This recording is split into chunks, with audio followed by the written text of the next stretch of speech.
From the Newstalk ZB newsroom, this is Newsfix. In this update, US President Donald Trump says he may take a harder approach with Russia after a sit-down meeting with Ukrainian leader Volodymyr Zelensky. The pair had a 15-minute private discussion at St. Peter's Basilica before the funeral of Pope Francis. White House officials have described the meeting as very productive.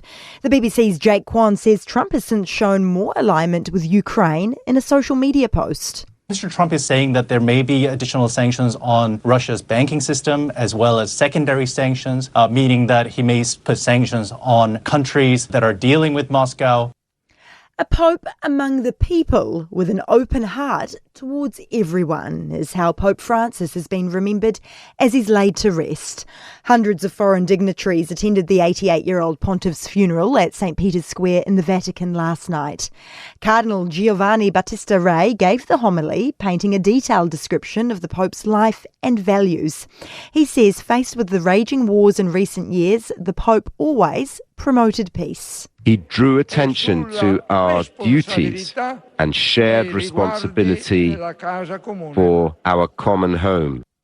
For the first time, New Zealand will soon have a national database to track ovarian cancer treatments. Experts say it will lead to earlier diagnosis and identify areas for improvement. It mirrors a Scandinavian approach under which Norway's 5-year survival rate rose more than 16%. Ovarian Cancer Foundation New Zealand founder Jade Ludeman says it lets doctors analyse real-world treatment patterns. In one region, more women might be having surgery compared to another region, and then understand and look into the differences for that. That's news. To sport, and the Crusaders have crushed the Highlanders 43-10 in Dunedin to draw level with the Super Rugby leading Chiefs on 37 competition points.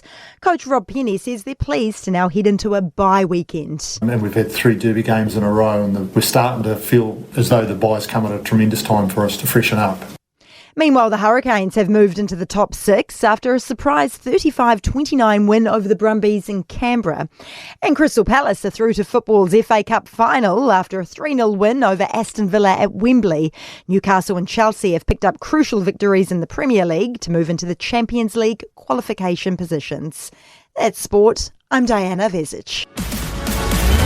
For more news, listen to Newstalk ZB live on iHeartRadio.